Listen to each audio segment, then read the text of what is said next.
حضرت علی علیہ السلام نے فرمایا، بردبار کو اپنی بردباری کا پہلا عوض یہ ملتا ہے کہ لوگ جہالت دکھانے والے کے خلاف اس کے طرفدار ہو جاتے ہیں۔ ہر ظرف اس سے کہ جو اس میں رکھا جائے تنگ ہو جاتا ہے، مگر علم کا ظرف وسیع ہوتا جاتا ہے۔ کسی شخص کا تمہارے حسن سلوک پر شکر گزار نہ ہونا تمہیں نیکی اور بھلائی سے بد دل نہ بنا دے، اس لیے کہ بسا اوقات تمہاری اس بھلائی کی وہ قدر کرے گا جس نے اس سے فائدہ اٹھایا، اور اس ناشکرے نے جتنا تمہارا حق ضائع کیا ہے اس سے کہیں زیادہ تم ایک قدردان کی قدردانی حاصل کر لو گے، اور خدا نیک کام کرنے والوں کو دوست رکھتا ہے۔ اے لوگو، اس اللہ سے ڈرو کہ اگر تم کچھ کہو تو وہ سنتا ہے، اور دل میں چھپا کر رکھو تو وہ جان لیتا ہے۔ اس موت کی طرف بڑھنے کا سر و سامان کرو کہ جس سے بھاگے تو وہ پالے گی، اور اگر ٹھہرے تو وہ تمہیں گرفت میں لے لے گی، اور اگر تم اسے بھول بھی جاؤ تو وہ تمہیں یاد رکھے گی۔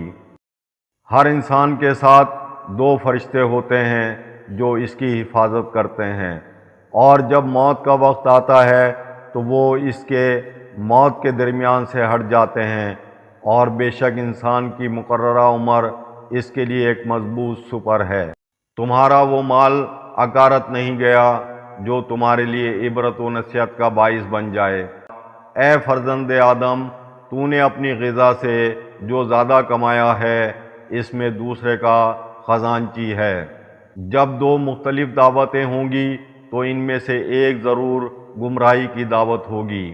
حکیمانہ بات سے خاموشی اختیار کرنے میں بھلائی نہیں، جس طرح جہالت کی بات میں کوئی اچھائی نہیں۔ کوتاہی کا نتیجہ شرمندگی، اور احتیاط و دور اندیشی کا نتیجہ سلامتی ہے۔ بدکار کی سرزنش نیک کو اس کا بدلہ دے کر کرو، دوسرے کے سینے سے کینہ و شر اس طرح کاٹو کہ خود اپنے سینے سے اسے نکال پھینکو۔ ضد اور ہٹ درمی صحیح رائے کو دور کر دیتی ہے۔ جسے صبر رہائی نہیں دلاتا، اسے بے تابی و بے قراری ہلاک کر دیتی ہے۔ جو حق سے منہ موڑتا ہے وہ تباہ ہو جاتا ہے۔ ظلم میں پہل کرنے والا کل ندامت سے اپنا ہاتھ اپنے دانتوں سے کاٹتا ہوگا۔ جو شخص اللہ کی خاطر سنان غضب تیز کرتا ہے وہ باطل کے سورماؤں کے قتل پر توانا ہو جاتا ہے۔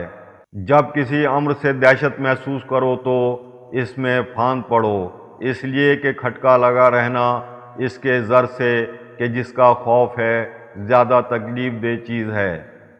جو شخص مختلف رائے کا سامنا کرتا ہے وہ خطا و لغزش کے مقامات کو پہچان لیتا ہے۔ لوگ اس چیز کے دشمن ہوتے ہیں جسے نہیں جانتے۔ بسا اوقات ایک دفعہ کا کھانا بہت دفعہ کے کھانوں سے مانع ہو جاتا ہے۔ آخرت کا مرحلہ قریب اور دنیا میں باہمی رفاقت کی مدت کم ہے۔ آنکھ والے کے لیے صبح روشن ہو چکی ہے، خود پسندی ترقی سے مانع ہے۔ اگر کوئی شخص اپنے حق میں دیر کرے تو اس پر عیب نہیں لگایا جا سکتا، بلکہ عیب کی بات یہ ہے کہ انسان دوسرے کے حق پر چھاپا مارے۔ ناظرین، آپ سے گزارش ہے، اگر ہماری یہ ویڈیو آپ کو پسند آئی ہو تو آپ ہمارے چینل کو سبسکرائب کر دیں اور بیل کے بٹن کو کلک کر دیں تاکہ ہر آنے والی ویڈیو کا نوٹیفیکیشن آپ کو ملتا رہے۔